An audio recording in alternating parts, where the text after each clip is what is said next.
Kopi Radix dengan 7 herba terpilih. Baik, si Chairman. Assalamualaikum warahmatullahi wabarakatuh. Alhamdulillah, bersyukur kepada Allah Subhanahu taala di hari ini, di petang-petangan begini kita sekali lagi bersama dengan Pak Haji, khususnya belajar mengkaji tentang herba. Hari ini sangat menarik sekali perbincangan kita tentang pokok ketum. Pokok ketum yang menjadi isu, ataupun kalau di Thailand dia tak sebut ketum, ya, dia panggil kakuang, ya, kakuang ataupun itang atau tom, ya. Banyak di utara lah, di tempat Pak Haji khususnya di Perlis. Dan kita juga akan tengok sikit bagaimana ketum digunakan di negara luar. Di Amerika dikenali sebagai kratum, ya. Dan apakah sama ketum ni dengan ketum ayam, ketum ayam dalam industri peternakan ayam organik. Jadi menarik sekali perbincangan kita hari ini, dan insya-Allah Pak Haji juga akan cuba mengulas tentang asam Jawa. Tengok ni asam Jawa. Terasa masam pun terasa, ya. Jadi tetapi ada kebaikan dia. Dan juga ikan haruan, ini ikan haruan yang dah kering, ikan gabus. Ini ada ikan gabus di atas sini. Itu di antaranya. Dan insya-Allah kita memperkatakan sedikit tentang buah naga. Dan juga sedikit daripada gardenia dan durian. Pagi ni Allah SWT bagi hadiah, ya. Tiba-tiba buah durian lepas solat subuh gugur hari ni. Masya Allah, ya. Ini hadiah. Apa juga rezeki yang datang kepada kita, sama ada langsung daripada Allah SWT ataupun datang melalui makhluk Allah. Siapa yang kirim pada kita sebenarnya datang pada Allah. Jadi di sini keyakinan kita, ya, harus kita belajar dalam ilmu tauhid, iaitu Allah lah yang bersifat Ar-Razzaq. Apa makna Ar-Razzaq? Pemberi rezeki. Kalau sudah bukan rezeki kita, lagi kan masuk dalam perut pun muntah balik. Itu bukan rezeki. Wang yang ada di poket kita belum tentu jadi milik kita, ya. Kadang-kadang dah ada wang, tiba-tiba kenderaan pula rosak. Nah, jadilah milik orang lain lagi. Jadi yang mana satu milik kita, yang mana satu rezeki yang ada pada kita, yang kita infakkan, itulah harta kita yang kita infakkan. Sebab yang kita infakkan itu Allah akan berikan ganjaran, pahala, dan akan menjadi amal, ladang amal kita nanti, insya-Allah. Jadi oleh sebab itu banyak-banyakkan infak, banyak-banyak kita berikan. Ada orang tanya, Pak Haji, boleh tak kita infak daun ketum? Daun ketum boleh atau tidak? Atau kita nak bagilah macam-macam itulah, kita bagi harga murah sikit. Apakah itu terdapat juga kebaikan, ya? Nanti kita akan bincangkan. Tetapi tujuannya hari ini Pak Haji nak berkatakan tentang 7 petunjuk, ya, 7 petunjuk kesihatan dalam tubuh badan kita. Jadi kita nak lihat, kita bukan nak lihat pada orang lain, bukan nak tengok pada orang yang ada COVID-19, bukan, tapi nak tengok pada diri kita sihat atau tidak. Ya, sebelum itu Pak Haji nak jelaskan, ya, nak jelaskan yang pertama sekali. Sebelum itu dah minum kopi radik atau belum? Nah, itu dia. Yang paling penting, minum kopi radik setiap hari, ya. Jadi supaya badan kita itu mempunyai imuniti yang kuat. InsyaAllah di saat kita diserang dengan pelbagai virus, Allah memberikan perlindungan. Jadi shield, jadi pelindung daripada serangan virus, ya, yang begitu hari ini diperkatakan orang, ya. Masya Allah. Baik. Sebelum kita bercakap tentang 7 petunjuk ini, Pak Haji nak fahamkan dulu ya, bahawa ada 4 aspek ya, iaitu fizikal, spiritual, mental dan emosi. Yang keempat-empat ini mempengaruhi. Ini disebut sebagai holistic ataupun disebut sebagai holistic healing. Namun begitu, definisi dalam tanda kutip ya, definisi untuk holistik di dalam pengobatan Islam ini lebih komplit. Sebab apa? Yang pertamanya hari ini kita tengok ya, kita tengok dalam keadaan orang mempunyai ketakutan COVID-19 ini, ada beberapa buah negara yang telah mengizinkan azan dilaungkan. Ada siaran-siaran TV berebut-rebut untuk menyiarkan tentang bacaan Al-Quran. Di Berlin misalnya, di Jerman misalnya, kita tengok bagaimana azan tak dibenarkan, hari ini membenarkan azan itu dilaungkan. Jadi ini yang nak sebutkan ya, yang Pak Haji nak sebutkan bahawa manusia ini dia ada 2 tubuh. Satu tubuh kasar, fizik, yang satu lagi tubuh halus. Tubuh halus itu ialah yang bersifat ruh. Ruh ini disebut sebagai latifah rabaniyah ar-ruhiyah. Jadi oleh sebab itu, ruh ini dia perlu ada nutrisi dia. Ruh perlu ada pengobatan dia. Ruh perlu kepada makanan kepada ruh tersebut. Makanan yang untuk ruh tersebut itulah disebut spiritual, yakni datang daripada dinullah, daripada agama Allah.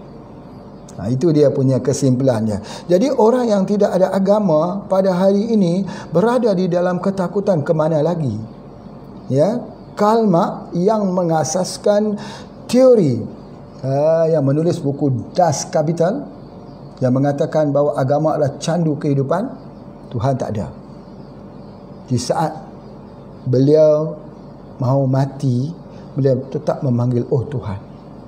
Sebab apa? Sebab fitrah manusia.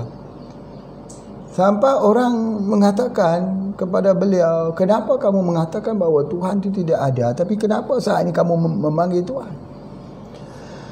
Jadi inilah kita, walau bagaimanapun kita, siapapun kita, kayakah, miskinkah, jahatkah, baikkah, tetapi penghujung kehidupan kita pasti akan menemui kita memerlukan Tuhan, memerlukan Rabb, memerlukan Allah sebagai sang penciptanya.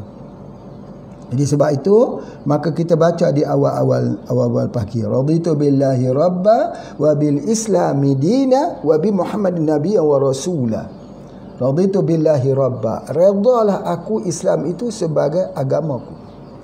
Raditu billahi rabba wa bil islami dina, redalah aku Allah itu sebagai Tuhanku, sebagai Rabbku, dan Islam itu adalah agamaku. Wa bi Muhammadin nabiyyan wa rasula, dan Nabi Muhammad itu adalah rasul. Ya, sesusuk tubuh yang sempurna, insan kamil, yang daripada awal sampai kesudahannya zero defect, tidak ada kesilapan. Jadi sebab itu ketika kita mencari idola, kita cari orang yang perfect, ya, iaitu kita mencari orang yang kadang-kadang kehidupannya kita tengok perfect, banyak pengikutnya, tapi ada damage-nya di hujungnya. Tapi Rasulullah tidak. Daripada mula sampai ke akhirnya, Masya Allah, itulah dia, sesusuk tubuh yang bernama Rasul. Jadi oleh sebab itu kita baca pada setiap pagi, raditu billahi rabba wa bil islami dina wa bi Muhammadin nabiyyan wa rasula. Baca 3 kali pada waktu subuh, lepas solat subuh, kemudian 3 kali selepas solat asar.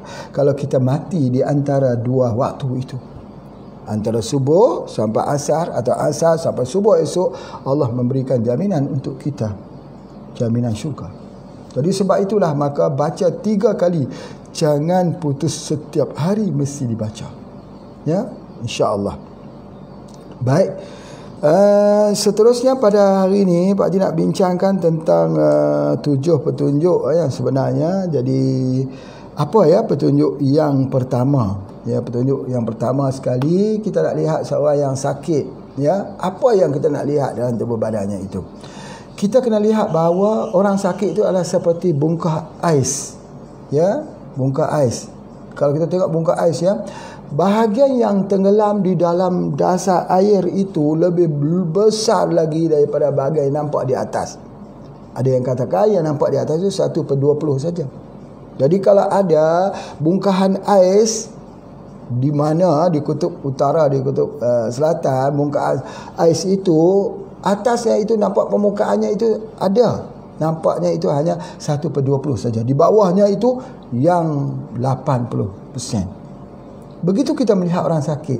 Orang sakit mesti kita ingat. Yang kita dengar keluhan padanya, sakit kepala, sakit pinggang, sakit dada, sakit apa, itu hanyalah daripada gambaran 1/20 saja sakitnya yang sebenar. Sakitnya yang sebenar tersembunyi di dalam air tersebut. Tersembunyi di dalam dirinya sendiri. Ya, dia membawa. Jadi oleh sebab itu, kalau kita bicara tentang simptom penyakit, maka tak tepat, tidak lepas. Misal orang tu dia kata aku sakit kepala, tapi sebenarnya sakit kepala tu apa permasalahannya? Mungkin kita akan membuat anda darah tinggi. Darah tinggi itu apa sebabnya? Mungkin dia sedang memikirkan sesuatu yang tak lepas. Jadi oleh sebab itu, maka pendekatan holistik digunakan. Bahawa bukan hanya fizik, bukan hanya gejala yang kita fikirkan, tetapi yang kita fikirkan ialah apakah punca permasalahannya, apakah sebabnya berlaku demikian. Mesti ada sebab. Ini yang kita cuba kaji pada hari ini. Baik, jadi oleh sebab itu, maka bila kita lihat seorang yang sakit, kita kena tengok dalam tujuh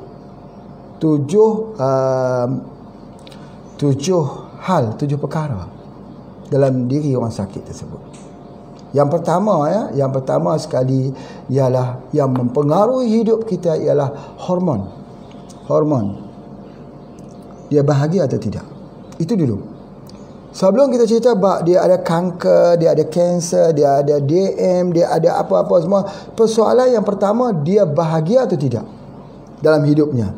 Dia menerima hidupnya ini sebagai salah satu kehidupan syurga, ataupun dia menerima hidup sekarang ini dalam keadaan sangat tertekan, sangat stres, sehingga akan mencetuskan penyakit-penyakit yang lain. Jadi penyakit itu muncul apabila gangguan kepada hormon kebahagiaan ini. Hormon bahagia ni hormon apa? Ya, dia dipanggil sebagai Human Growth Hormone, HGH. Human Growth Hormone ini dikenali juga sebagai hormon pertumbuhan. Ketika anak itu kecil, jadi makin besar, berlaku pertumbuhan itu dipanggil hormon pertumbuhan. Growth Human Hormone. Jadi maksudnya hormon untuk grow, untuk besar, sebagainya. Tetapi itulah dia hormon yang juga mendatangkan kebahagiaan atau tidak. Di saat di dalam pemikiran kita, ya, apakah kita stres atau tidak, dia bergantung kepada hormon ini. Oleh kerana manusia ini semakin usianya beranjak menjadi semakin senja, hormon ini makin hari makin kurang. Sama juga seperti seorang perempuan yang bila kedatangan darah haid, maka dia kekurangan hormon estrogen. Indonesia panggil estrogen. Ya. Jadi apabila dia sudah semakin itu, dia sampai kepada apa disebut sebagai menopause, ya, sebagai berhenti darah bulanannya itu, maka pada saat tersebut estrogennya makin kurang. Estrogen hormon untuk kulit, estrogen hormon untuk kesuburan, kecantikan, tulang, gigi, mata, semua hormon diperlukan.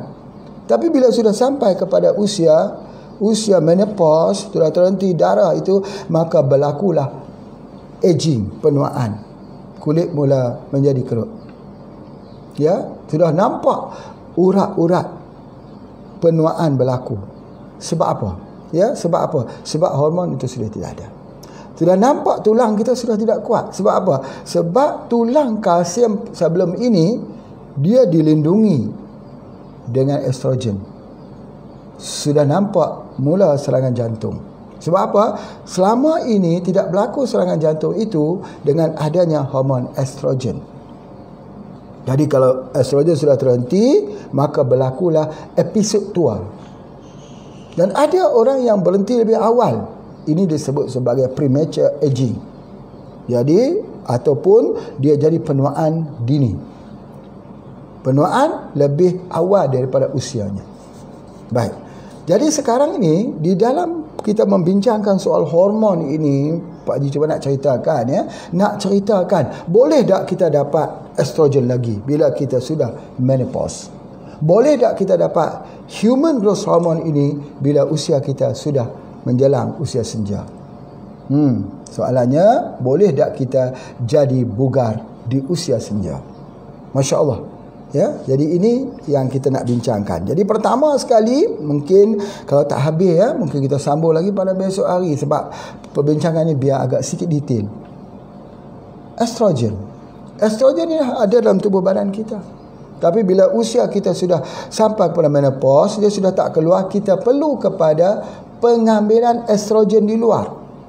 Pengambilan estrogen di luar itu, iaitu yang kita ambil daripada phytoestrogen.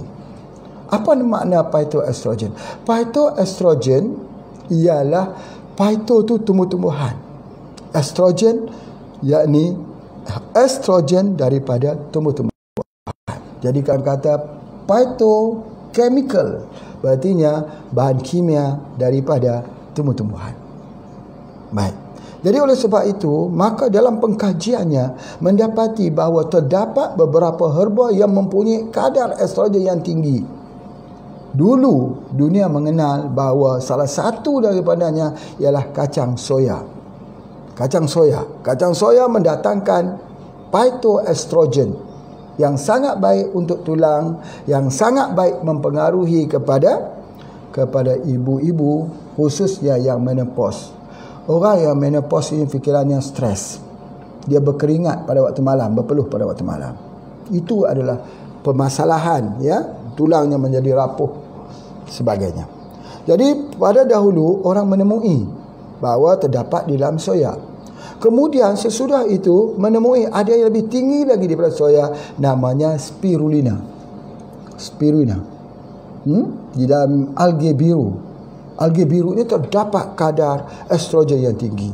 Tapi hari ini orang menemui ada satu yang lebih tinggi lagi, iaitu dalam puraria. Puraria ini ialah sejenis ubi daripada pohon kekacang yang banyak tumbuh di Thailand, di utara Thailand, yang mengandungi kadar estrogen yang tinggi. Kadar estrogen yang tinggi ini menyebabkan kalau wanita itu ambil di dalam produk kita yang bernama kopi Cik Fatimah itu, atau produk kapsul puraria itu, sekejap saja mukanya menjadi putih, menjadi tegang semula. Kulit-kulitnya menjadi tegang semula. Kenapa? Kerana dia mengandungi phytoestrogen yang tertinggi. Itu penjelasannya, yakni hormon. Jadi oleh sebab itu, bila kita melihat seorang perempuan di hadapan kita yang mengadu kesakitan, maka lihat dulu hormonnya. Adakah dia mengalami masalah period yang tidak betul? Itu hormon juga.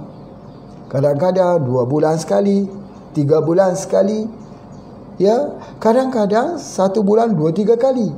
Jadi putaran period ini bagi seorang wanita, haid ini untuk bagi wanita itu bagi mengukur tentang kesihatan yang ada pada tubuh badannya. Yang kedua. Dan yang ketiga, kita melihat bagaimana kecukupan human growth hormone ini. Human growth hormone ini membuatkan hatinya gembira atau tidak. Hatinya berduka cita atau tidak. Hatinya jadi pesimis atau optimis. Hatinya yang melahirkan pemikiran yang cenderung kepada menyalahkan atau cenderung kepada bersyukur. Jadi kalau sudah kekurangan hormon human growth hormone ini, kebanyakan pola fikir kita berubah, maka kesemuanya dilihat negatif. Jadi maka bermulalah dalam kehidupannya itu dia sendiri yang melemahkan tubuh badannya. Dia sendiri. Jadi sebab itu maka pendekatan holistik seperti mana yang Pak Haji sebut bahawa agama dinullah ini saja yang boleh untuk memahamkan tentang bagaimana merawat tubuh ketika berlaku imbalance hormon. Sebagai contoh, jika kita menangis kerana tidak ada sepatu, tidak ada kasut, ketahuilah ada orang menangis kerana tidak ada kaki.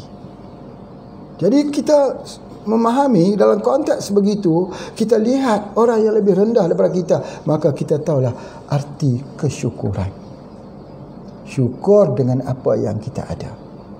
Syukur dengan apa yang kita miliki.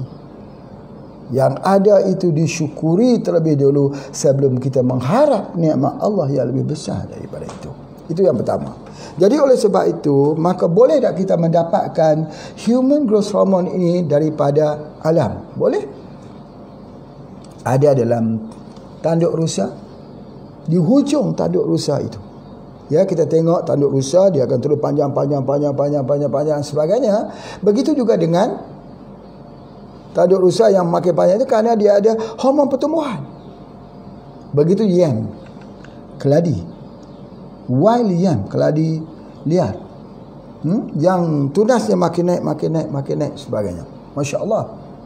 Jadi kalau kita menggunakan itu, ya, kalau di tempat Pak Haji, ya, di Negeri Perlis, ya, kalau ada anak-anak Perlis yang menyaksikan video Pak Haji pada hari ini, ya, apa khabar, bagaimana situasi kita, harum manis macam mana? Alhamdulillah, ya, masih boleh jual, ya. Bagi mereka yang tak boleh jual, insya-Allah cuba buat cordial, ya, buat jus dan sebagainya. Baik. Bagi Negeri Perlis itu ada satu pokok yang dikenali sebagai galak tua. Galak tua. Di mana ubinya itu banyak berjuntai seperti jari. Ya, nanti insya-Allah Pak Haji pulang ke Perlis, kita dapat. Ada dekat Bukit Jernih, ada di kawasan-kawasan itulah yang selalunya Pak Haji selalu ambil contohnya kat situ. Jadi dia salah satu daripada herba yang mempunyai human growth hormone.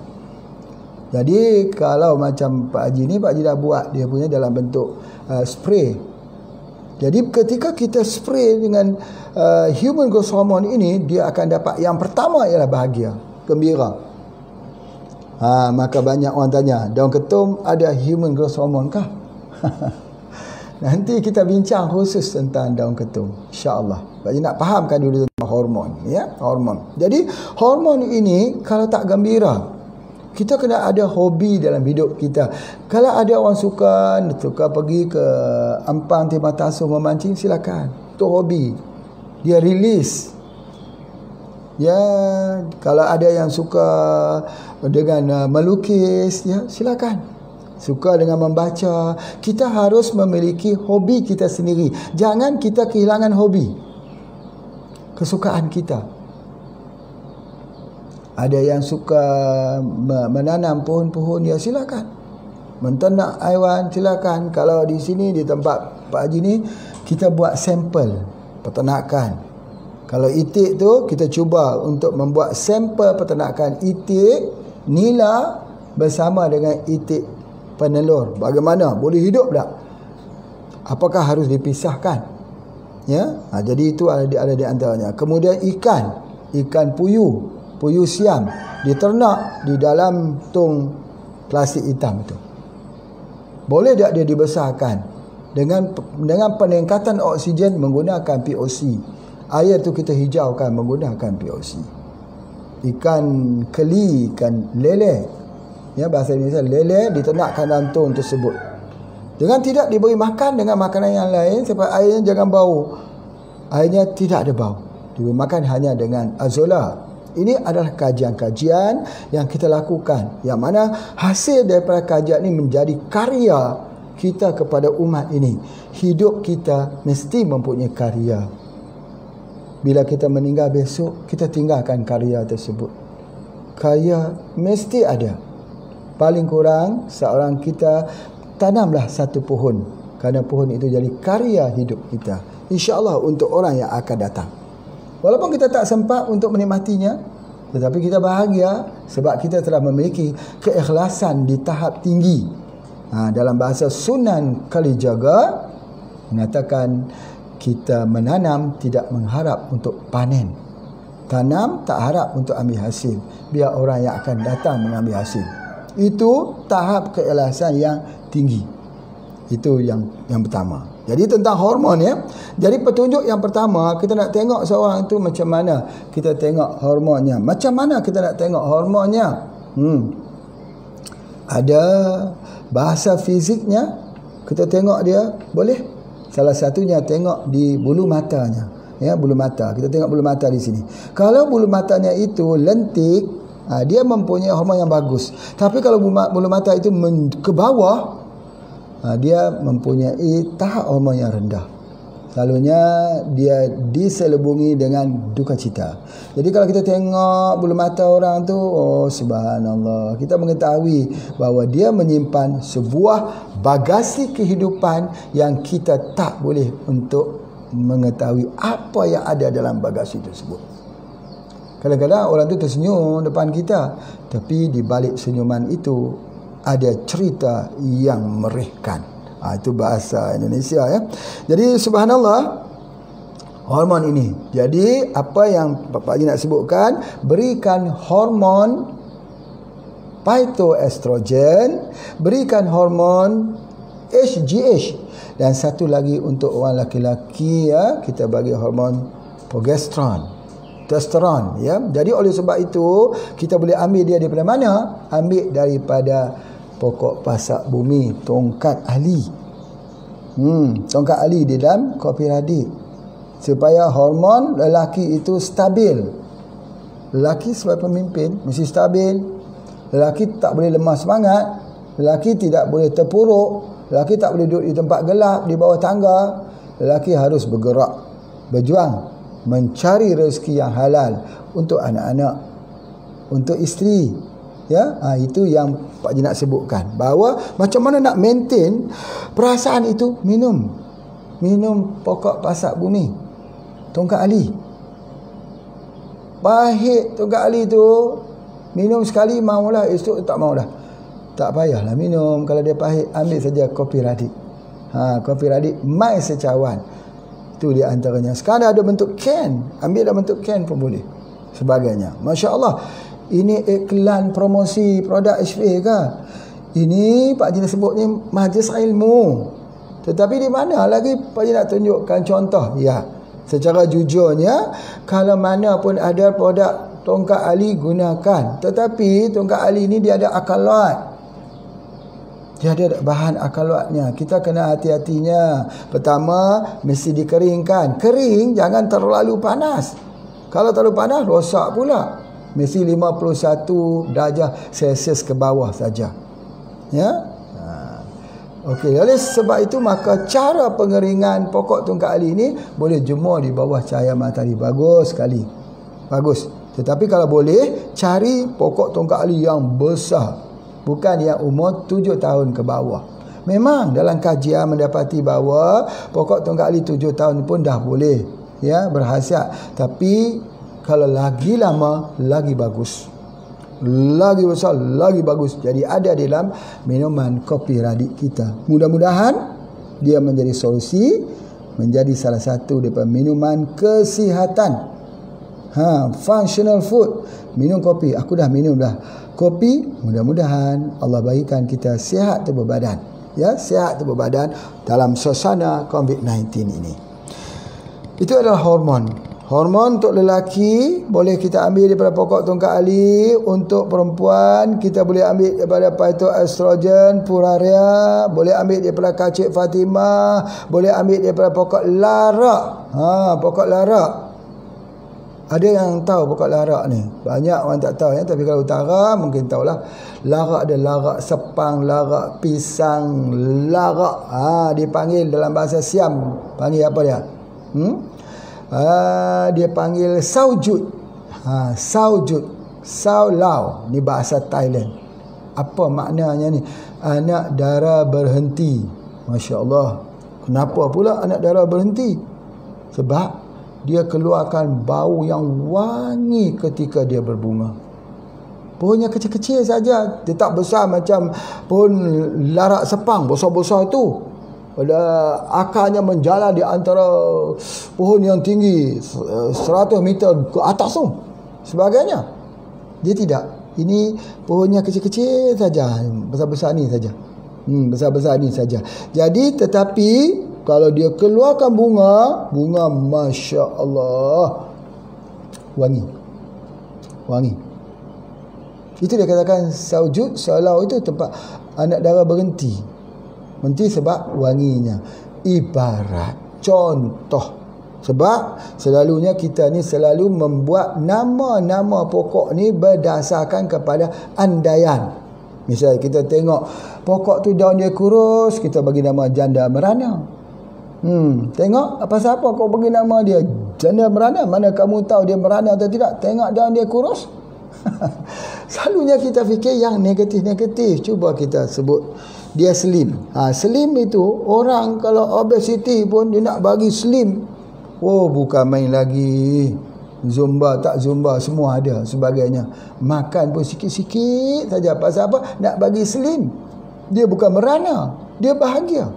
Jadi oleh sebab itu, apa yang Pak nak sebutkan sini, bahawa kecenderungan kita memberi nama pokok-pokok ubat ni ke arah negatif. Pokok tai babi, astagfirullahaladzim. Kenapa namakan dia dengan pokok tai babi? Ya, jangan namakan begitu. Boleh tak kita namakan dia dengan nama yang lain? Ya, misalnya kita namakan pokok pelanduk emas kah? Kan cantik. Pokok pelanduk emas. Mana dia tu? Dia kata ini macam pokok tai babi ya. Dulu aku tengok. Ya, dulu namanya pokok tai babi, tapi sekarang aku dah ubah dah. Ubah nama apa? Pelanduk emas. Kenapa kau ubah? Ubah sebab tak boleh. Nabi ni dia larang kita guna nama-nama yang tak elok. Nabi suruh ganti dengan nama-nama yang elok. Pohon itu kalau dia boleh bercakap, dia akan kata, apalah manusia ni. Dia tidak ada disiplin menentukan. Cuba kita tengok. Orang Melayu panggil apa? Pokok tai ayam. Tai ayam, najis ayam, kotoran ayam. Kalau dia katakan pokok kotoran ayam, legalah sikit. Ni tai ayam.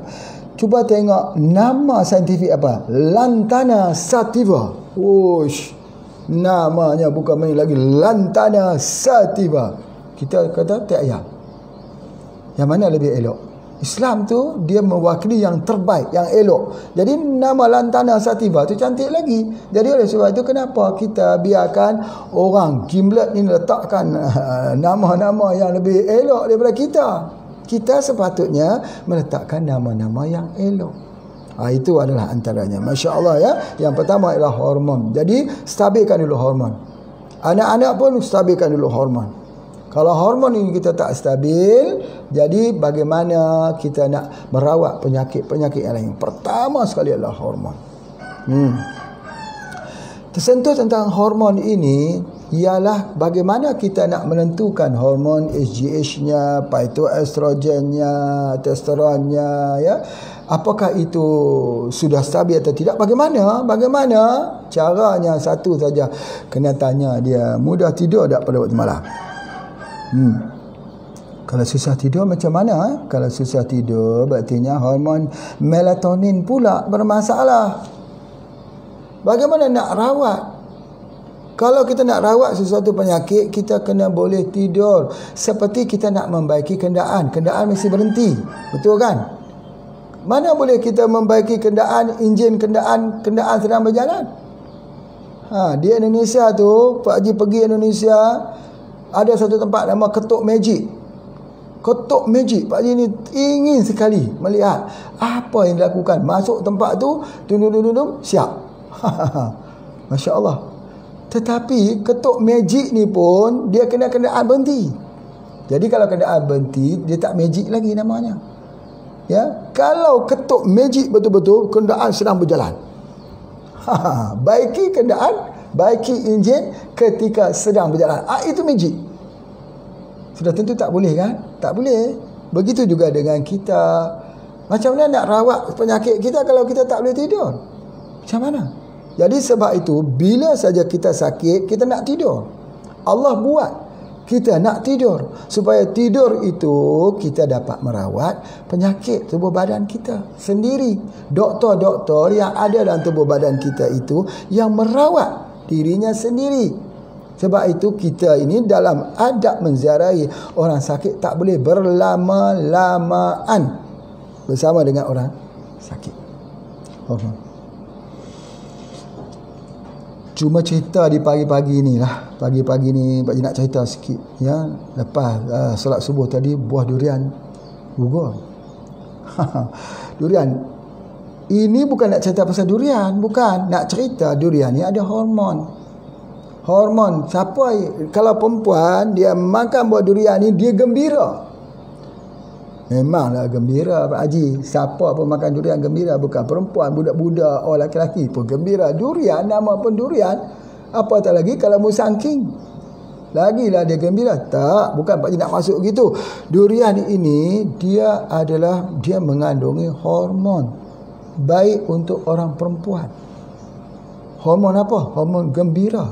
Jadi kalau besok kita pulang ke rumah, isteri kita masak muka, beli buah durian. Bagi dia makan buah durian. InsyaAllah dia gembira sepanjang hari. Kalau lusa dia masam lagi, kita beli lagi. Kalau habis buah durian, musimnya dah habis, kita nak bagi apa lagi? Ya, kita bagi kopi radik, kita bagi dia punya HGH, kita bagi dia punya Puraria. Itu semua ada hormon. Baik. Boleh tak kopi radik ni sebenar-benarnya? Boleh atau tidak? Ambil dengan buah durian. Boleh atau tidak? Boleh atau tidak? Banyak sekali produk sekarang kopi dicampurkan dengan durian, dieksport. Banyak produk daripada Malaysia juga Pak Haji lihat dieksport ke negara luar, kopi durian. Kopi durian boleh. Kalau kopi radik campur dengan durian, boleh atau tidak? Boleh. Tidak mendatangkan masalah. Tapi kopi radik itu panas, durian itu panas. Dua sifat yang bernama api, dua api ini bertemu, maka dia akan ada masalah orang yang ada gastrik sebab apa? Sebab durian ada gasnya. Jadi oleh sebab itu, maka cadangan daripada Pak Haji, kalau nak ambil kopi radik dengan durian, jarakkan. Ya, jarakkan waktunya. Berapa lama kita nak jarakkan waktu? 1 jam? Boleh? Setengah jam? Boleh? Bagi orang yang mempunyai permasalahan. Tapi kalau orang tak ada masalah, insya-Allah, bismillah, jangan banyak saja. Itu di antaranya. Cuma apa yang Pak Haji nak ulahkan sini masalah hormon tadi ni. Kita nak tengok hormon tadi ni, maka kita lihatlah, ya, kita lihatlah buah durian ini dia memberikan hormon gembira kepada wanita. Kemudian macam mana lagi cara kita nak tahu? Pak Haji dah tunjukkan, iaitu ada bulan di pinggir kuku ni.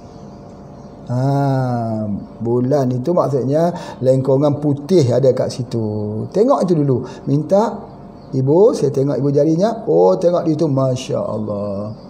Tidak ada. Tak ada masalah hormon. Kemudian tengok kepada bulu mata ini. Dia ke bawah, dia tak naik ke atas. Kalau sudah kita lihat di situ, maka kita sudah mengetahui sebahagian daripada rahsia hormon bagi seorang perempuan. Kita boleh bertanya kepadanya, apakah dia mempunyai masalah tidur pada waktu malam. Kalau dia kata saya sukar untuk tidur pada waktu malam, berartinya keseluruhan hidupnya itu tidak gembira. Maka disitulah asalnya bermulanya penyakit-penyakit yang dia hadapi pada waktu ini. Itu di antaranya. Jadi oleh sebab itu, maka pastikan bahawa setiap orang yang nak kita rawat itu mestilah boleh mendapatkan tidur yang berkualiti, deep sleeping. Itu disebut sebagai apa? Disebut sebagai delta frekuensi. Delta frekuensi ini 0.5 Hz hingga 4 Hz. Pada tahap tersebut, kita tidur itu, tidur itu yang kita kena belajar. Ketika kita tidur, gelombang otak kita itu dalam keadaan delta 0.5 Hz hingga 4 Hz, dalam keadaan kita dapat deep sleeping, tidur, tidak ada mimpi. Mungkin ada sikit-sikit mimpi di awalnya, tetapi kemudian tubuh badan itu berjaya untuk merawat dirinya sendiri. Pastikan tidur. Jadi oleh sebab itu maka tidur itu mesti awal. Orang sakit atau orang tak sakit, tidur mesti awal. Salah satu penyakit yang makin banyak pada hari ini ialah orang tidur lewat malam. Tidur awal. Misalnya apa dia? Misalnya bagaimana kita nak menguatkan paru-paru kita. Paru-paru kita. Kita tidur awal, kita bangun awal. Karena ketika kita bangun pada 2/3 malam, 2/3 malam itu, sepertiga akhir malam itu, kita mendapat bekalan oksigen yang mencukupi. Tarik nafas, tak batuk. Kalau nak tengok kekuatan paru kita, tarik nafas, tahan, bilang 1, 2, 3, lepas. Okey. Kalau batuk, itu masalah di paru-paru kita.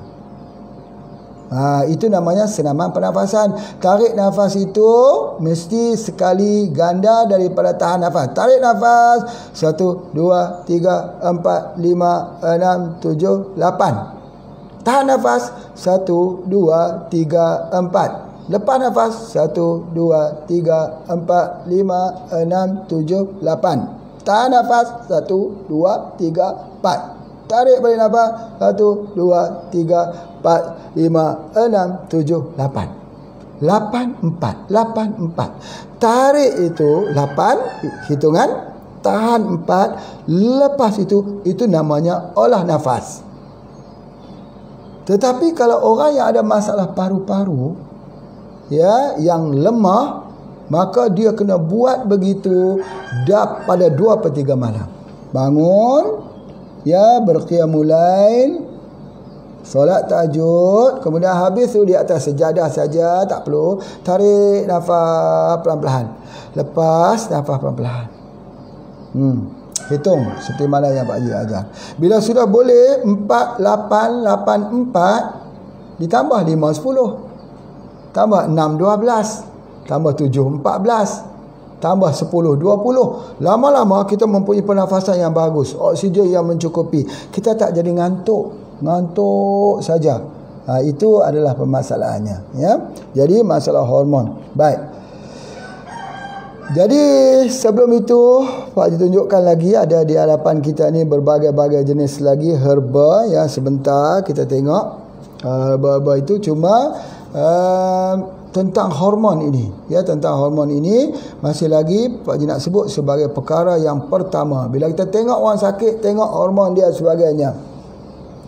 Kita tanya dia, boleh tidur tak? Dia kata saya tak boleh tidur. Tak boleh tidur berartinya dia ada gangguan hormon tidur, nama melatonin daripada pineal gland. Kita dah belajar itu semua dah. Jadi kalau gitu, nak kena bagi dia tidur. Bagi dia tidur ni kena sejukkan tubuh badannya, kena sifat air, bukan sifat api. Orang ada unsur api, unsur air. Unsur panas diwakili oleh 2 unsur, api dan juga angin. Unsur sejuk diwakili oleh 2 unsur, air dan juga tanah. Ketika orang itu pada unsur api ataupun unsur angin, dia susah nak tidur. Kalau angin mungkin boleh tidur lagi, tapi kalau api dia tak boleh tidur. Sebab dia panas. Panas, suhu badannya tinggi. Jadi kita kena menyejukkan tubuh badannya.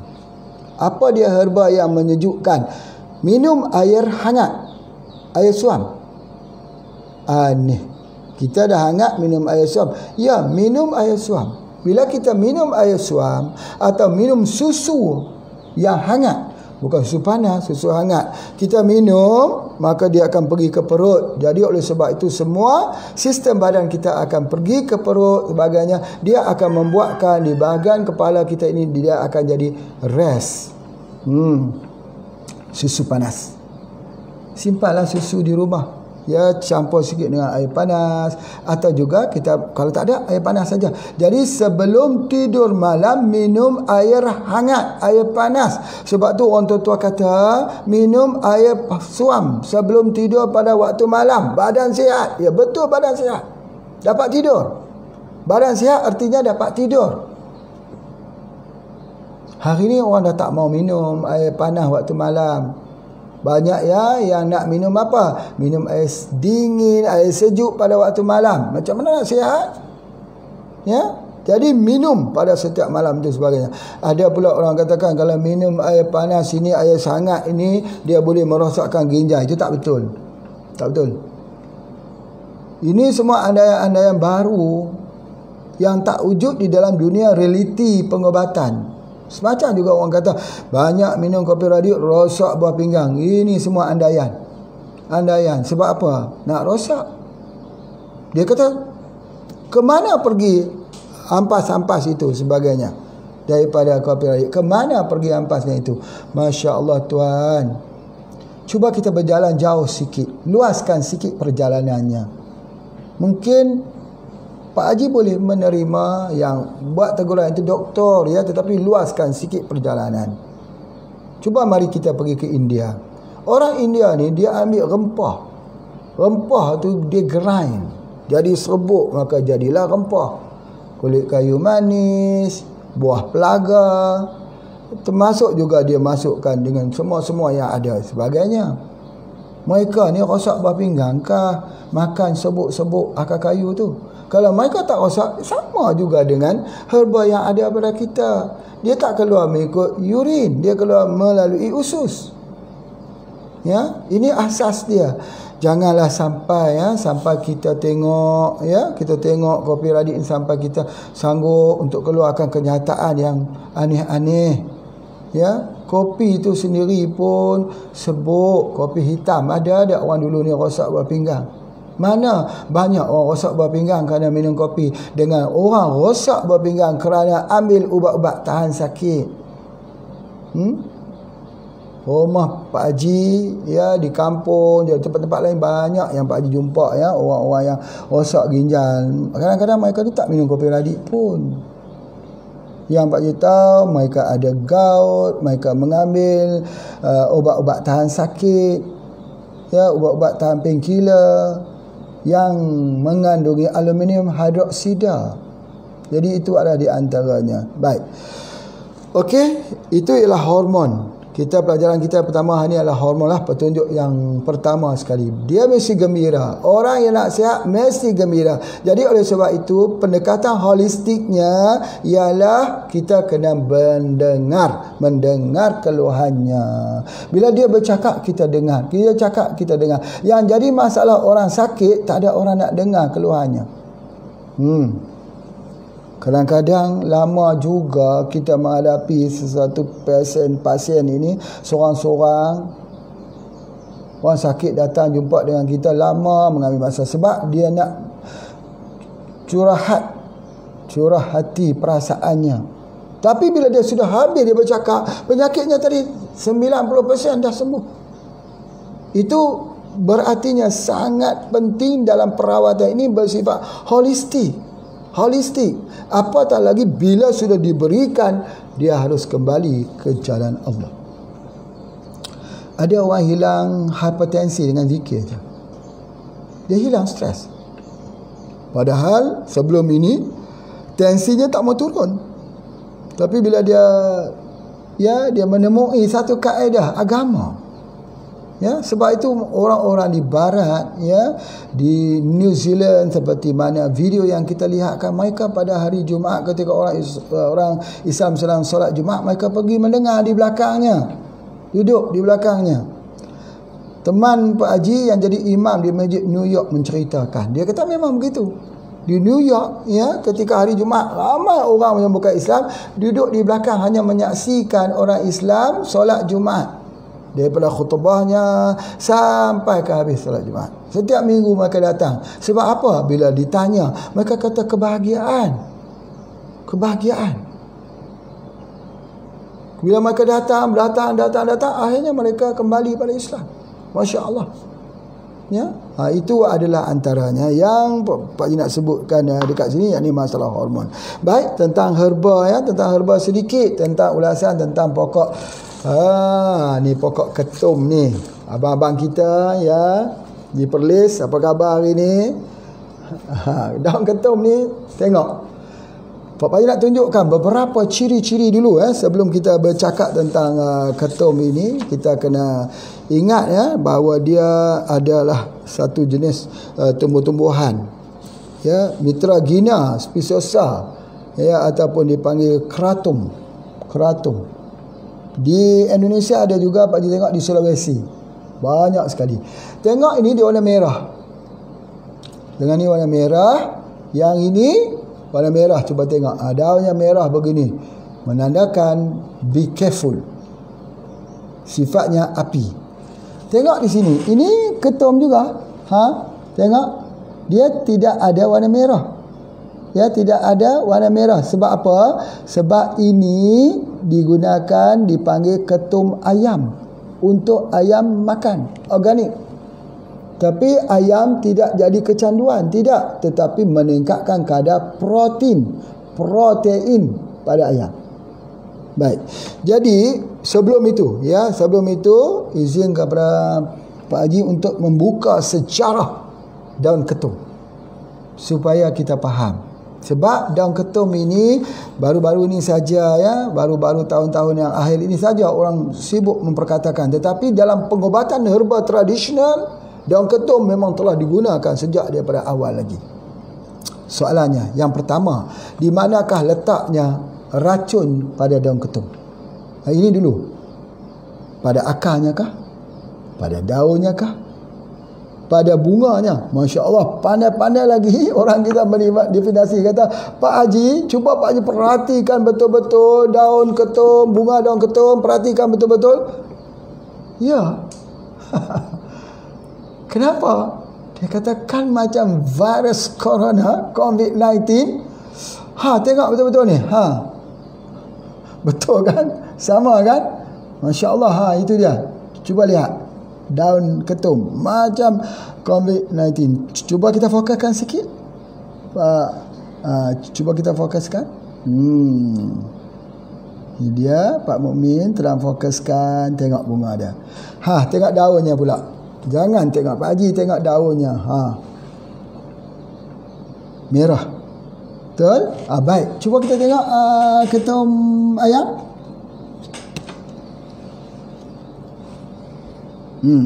Tengok sini. Beza kan? Nampak seperti sama, rupa paras seperti sama, tapi hasilnya berbeza. Baik, terima kasih, ya. Baik.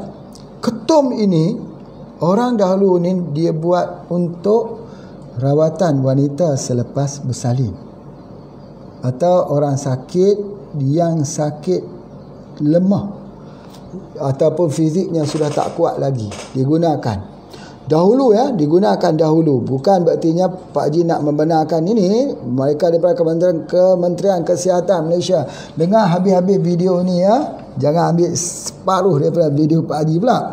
Okey, jadi ketika kita ambil, bukan kita ambil lah, ketika orang dahulu-dulu ambil, mereka buang urat tengah ni. Ni urat tengah ni dibuang. Ini dikoyakkan begitu saja. Begini saya diambil. Ini buang.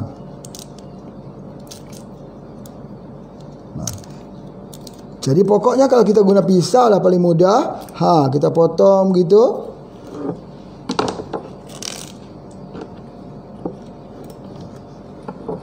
Yang bahagian tengah ni tidak diambil. Ini yang mempunyai akalat yang tinggi tadi ni. Mitraginin, yang mengandunginya mitraginin, yang menyebabkan sakau, ya, yang menyebabkan orang yang banyak yang mengambilnya ini, daun-daun ketum ini, dia akan jadi sembelit. Kan bercanggah dah dengan pengobatan kita. Pengobatan kita tak boleh sembelit, tapi kalau ambil ni jadi sembelit. Yang kedua, dia tak boleh tidur malam. Dia ketawa saja, gembira. Kemudian yang seterusnya, apa yang akan terjadi bila kita ambilnya? Banyak lagi. Yang pertama, orang itu akan jadi kemurungan. Murung saja. Kalau tak kena saja, murung saja. Kemudian seterusnya apa dia? Tubuh badannya akan jadi susut, kurus saja. Kurus di tempat mana? Seluruh tubuh badan.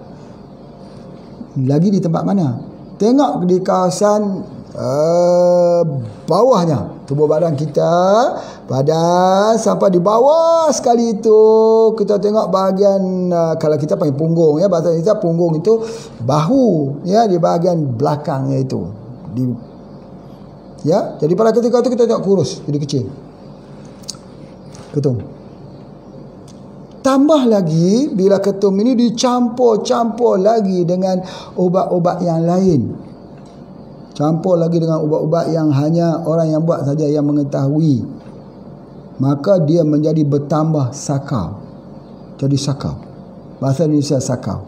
Dia jadi bertambah, ya, kalau kita dapat ini, boleh minum ini, kita jadi kuat. Kalau kita tak minum, kita lemah. Lama kelamaan, kita sudah jadi manusia kerangka. Manusia kerangka, ya, manusia yang lemah saja. Kalau minum, kuat. Tetapi pergantungan kepada ini membuatkan keseluruhan hidup dan masa hadapan kita rosak binasa. Kita tidak ada masa depan. Kita tak jadi orang yang boleh diharapkan. Kita jadi orang yang hanya siang menanti malam, malam menanti siang. Kita sudah jadi hidup dalam satu dunia kita sendiri. Sama persisnya dengan kita mengambil dadah narkoba. Jadi oleh sebab itu, maka bagi pihak HPA, Pak Haji menyatakan bahawa bagi HPA, kita tidak membenarkan penggunaan daun ketum ini dalam pengobatan dan kita tidak menggunakannya. Dulu ada orang sebut, Pak Haji, dia kata, kenapa kopi radik itu pun macam daun ketum juga? Mana kopi radik macam daun ketum? Ya, ada juga kita ni, Masya Allah, ya, macam-macam orang ni. Dia sama seperti daun ketum, kerana bila minum kopi radik dia jadi kuat. Ya, tetapi kalau tinggal kopi radik, dia tidak jadi lemah. Persoalannya, kalau kita minum jadi kuat, tinggal tak jadi lemah, bismillah. Sama juga dengan minuman-minuman instan tenaga yang lain. Tetapi yang sebenarnya kopi radik ini dia bukan hanya sekadar bila kita minum dia jadi kuat, tetapi dia membina sistem imuniti dalam tubuh badan kita. Kita jadi semakin bagus. Kita jadi semakin bersemangat, kita menjadi semakin bergairah untuk hidup. Kita tak jadi terpuruk, lemah, pejam mata, tidak jadi gitu. Kita jadi semakin nak jadi orang berjaya, orang sukses. Jadi oleh sebab itu Pak Haji nak seru kepada mereka yang menggunakan daun ketum, tukar minum kopi radik. Sekarang ni Pak Haji ada buat kopi radik yang bagus lagi. Black radik. Ini bagus lagi sebab dia masuk dua tongkat ali. Tongkat ali hitam dan tongkat ali yang putih. Uricoma longifolia dan masuk juga bulata. Jadi bila kita masuk dua-dua ni, kita akan jadi semakin kuat. Jadi kenapa kita harus binasakan masa depan kita? Kenapa kita harus binasakan dengan minuman-minuman yang jadi hayal ketika kita ambil? Biar otak kita pintar, biar kita jadi cerdas, biar kita jadi anak muda yang dipertaruhkan harapan masa hadapan sebuah negara yang mempunyai ketinggian akhlak, yang mempunyai kerajinan untuk bekerja, yang boleh untuk menjadi apa saja yang diharapkan oleh keluarga. Mau tak kita jadi manusia baru yang dilahirkan? Manusia yang mempunyai semangat yang kuat dan sebagainya. Itu adalah antaranya. Jangan ambil ketum lagi. Jangan ambil ketum lagi. Tidak pernah sukses orang yang ambil terus sebagainya. Baik, ada orang bertanya, Pak Haji, macam mana kalau orang kencing manis? Macam tahu-tahu saja ya. Dia kata macam mana? Dulu kan orang buat ubat kencing manis. Banyak orang tanya Pak Haji, banyak ubat lain kencing manis. Buat apa nak kita ambil daripada daun ketum ni? Kalau dah tahu daun ketum tu ada kesan-kesan sampingan, banyak lagi ubat kencing manis yang lain. Apa dia? Ambil pokok dedalu di pokok jering. Pokok dedalu di pohon pokok jering. Banyak tak? Banyak. Dedalu pun kita boleh buang, jering pun jadi sihat. Pokok jering. Kalau kita biar dedalu di pokok jering, mati pokok jering tu. Ambil dedalu tu, potong, rebus, minum untuk ubat penyakit kencing manis. Banyak itu sebagainya. Jadi kalau kita tak mau ambil pokok seronton. Seronton tu bagus kan. Tu orang dulu ni duk buat kerja berat-berat itu, ambil akak seronton dia, patawali, bronowali, tinospora crispa. Tak ada gout timbul-timbul, tak ada lah masalah darah tinggi dan penyakit-penyakit yang lain. Ambil setiap hari sebab dia mengakalikan tubuh badan kita. Itu di antaranya. Baik, kita boleh mendengarkan. Jadi tak benarlah ya kalau kita katakan ini sama seperti virus COVID-19. Tak samalah. Rupa boleh sama tapi ubatnya cuba tengok warna kuning. Ya, kuning ini berartinya apa dia? Kalau ubatnya untuk hati, tapi kita tak boleh guna yang ni sebab dia akan efek di hati. Racun di hati. Ingat tu sebagainya. Jadi oleh sebab itu Pak Haji nak menyebut bahawa jangan guna ketum lagi. Setuju? Boleh? Kita jadi manusia baru hidup. Anak-anak Pak Haji, saudara-saudara Pak Haji, teman-teman Pak Haji yang berada di Perlis, di Kedah, di negeri-negeri utara, ya. InsyaAllah, mari bersama guna Kopi Radik. Dan jangan lupa, tolong jaga kesihatan betul-betul. Jangan kena virus lagi ni. Virus COVID ini. Ingat dua herba yang ini kita ada ni. Ini tradisi ni. Yang pertama ialah embun pagi. Embun pagi ni dulu kalau lah ada yang pandai-pandai dalam bahasa Siam dia panggil namkang. Namkang ni bukan embun pagi Pak Haji, bukan embun pagi namkang tu, embun tengah hari. Jadi memang betul nama asalnya namkang, embun tengah hari, pokok embun tengah hari. Pak Haji saja yang ubah kepada embun pagi.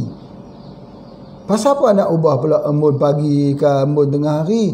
Cerita dia waktu pagi lah banyak embun. Jadi kita gunakan embun pagi. Pertama. Yang kedua kita guna ni SJ2. SJ2 ini. Ya, untuk ubat demam. Ambil 7 kapsul, cara paling mudah kali ya. 7 kapsul masuk 1 jug, tuang air panas, minum. Bismillah, minum. Insya-Allah sembuhlah virus COVID-19. Hai, ni overclaim ke Pak Haji ni? Tidak overclaim. Buatlah. Cubalah. InsyaAllah. Itu sejauh ilmu yang Pak Haji boleh sampaikan kepada anak-anak sekalian. Dan dengan ilmu itu mudah-mudahan menjadi amal jariah Pak Haji. Bukannya menjadi satu fitnah yang boleh menyebabkan kehancuran kepada orang lain. Wa na'udzubillah. Kita minta kesudahan hidup kita dengan kesudahan yang baik. Kita minta akhir hidup kita dengan akhir yang diberkati sebagai kebajikan hidup kita. Rabbana atina fid dunya hasanah wa fil akhirati hasanah wa qina adzabannar. Wa qina adzabannar. Wa qina adzabannar. Mudah-mudahan Allah menghilangkan semua permasalahan kita. Bertiup angin, beralihlah awan. Assalamualaikum warahmatullahi wabarakatuh.